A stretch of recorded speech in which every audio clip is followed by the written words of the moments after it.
Our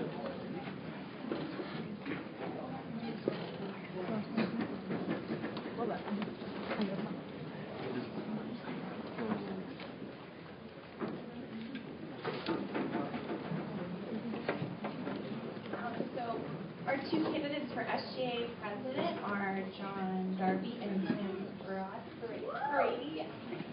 Okay, so we're just going to go ahead and start. These are our last three.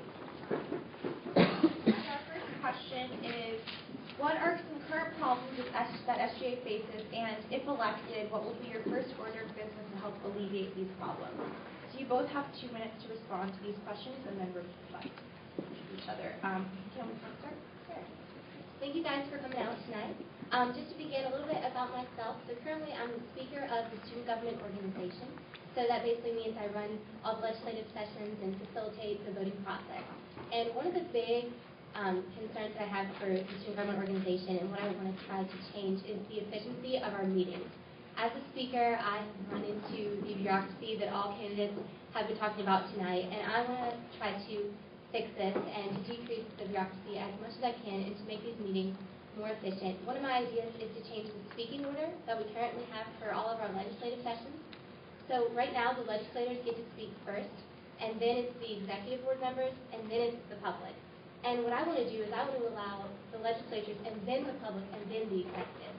The whole idea behind this is that as an executive member, it's not my job to be a dictator and to run the show and to say this is what we need to be doing for our student government organization. Ultimately, at the end of the day, I represent the student body, and it's the students who should be able to speak before I do. And if this change has been implemented earlier throughout this session, it might have changed the whole confrontation with the fee split bill that people have been talking about when we had the big session where it was right before the end of the fall semester. We had many people come out and wanted to express their ideas, but they couldn't because they had to go through this bureaucracy of the legislator and then the executive to respond and then the student body. And so that's one of the major changes that I want to implement to make our meetings as efficient as possible.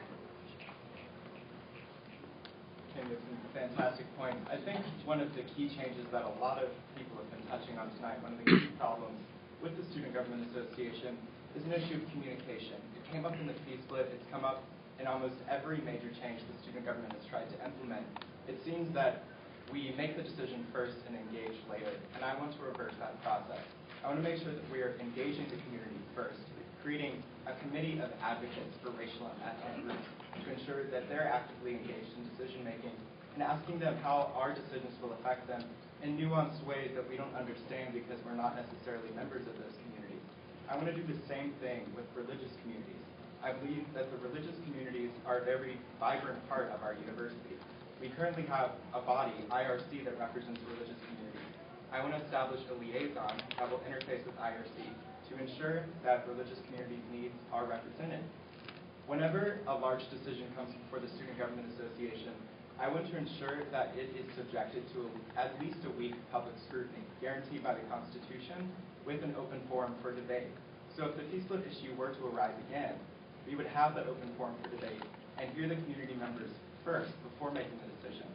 I was talking to Max Farina today, and one of the key things he said was that there was an issue when we were trying to change the allocation procedure. Max said that the key issue was that there was a lack of understanding between both parties. Ultimately, Media Council is happy with the budgetary allocation system. They think it's efficient, they think it makes sense, it's good governance. But there was a lack of communication on the front end to explain the value of switching to a budgetary allocation system and to really understand the context that Media Council was in at that point. They had Boston Advisor 3 years prior and had experienced a lot of executive turnover, which explained a lot of the inconsistencies in their spending.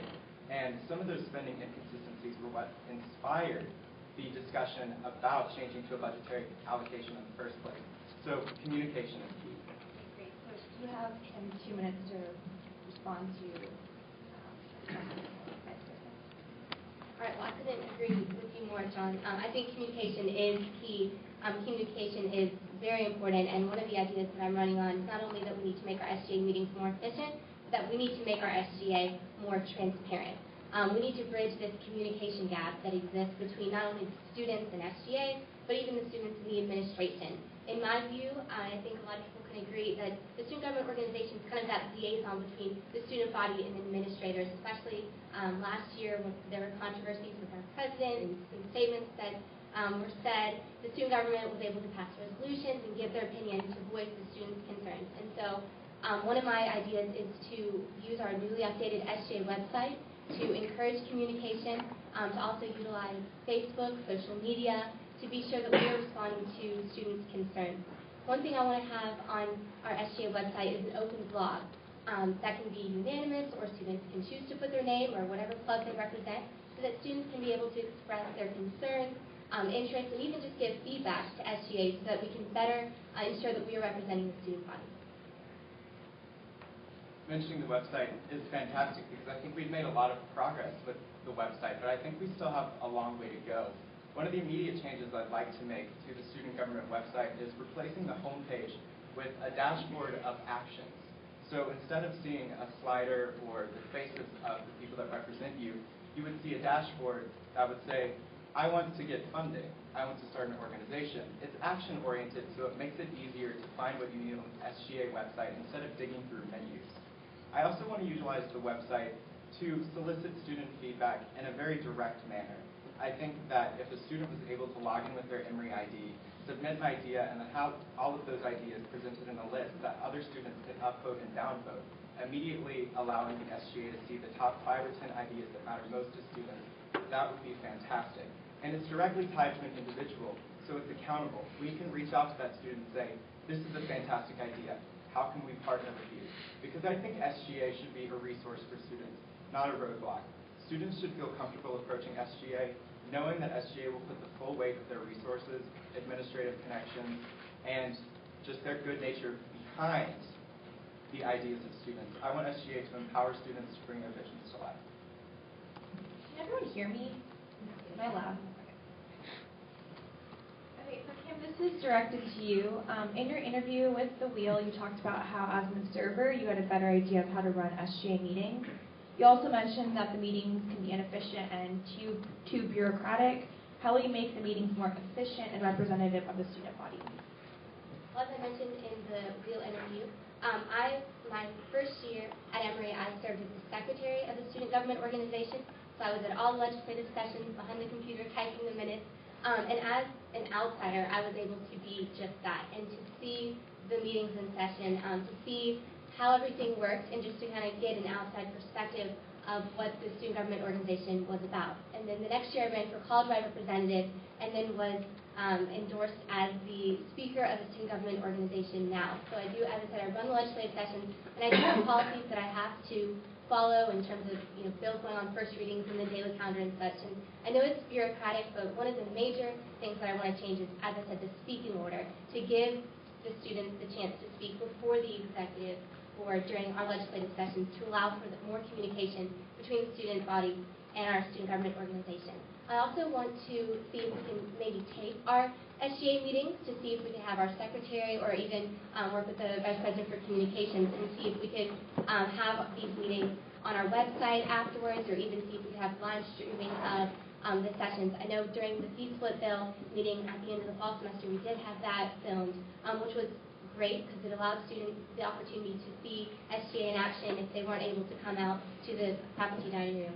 And then lastly, overall, as SGA president, I would want to, first of all, sit down with all legislators and get their ideas. Because I know at the end of the day, I don't have all the ideas. I'm just one person. I might be Kim Possible, but at the end of the day, it's a student government organization with many legislators, and I know that people have their ideas and their opinions, and I'd want to sit down with every one of them and hear what they have to say and hear recommendations and things that we could do for SGA.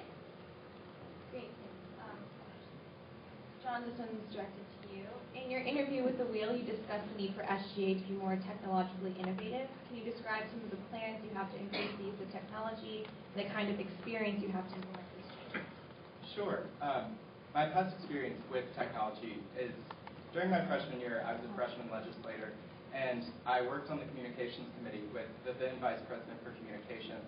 And our main goal that year was to establish the SGA website. And in doing so, we jumped through a lot of administrative hoops with the university. We we had to navigate some policy changes because the university previously didn't allow student organizations to host websites off campus. So when we got sga.emorycampus5.org, that represented a huge leap from where we were before on blogs.emory.edu. And if you've ever used blogs, I'm sure you know how terrible it is. But immediately when we established that technological change, my first thought was, how can we take this great thing that we've created with the Student Government Association and expand it to other student organizations? And throughout this year and my term as Vice President for Communications, that's exactly what I've done. I've taken the technology that's behind the SGA website and I've expanded it to student organizations through the Emory Life Network. The Student Government Legislature recently purchased EmoryLife.org and a server off campus with the capacity to host upwards of 300 student organization websites.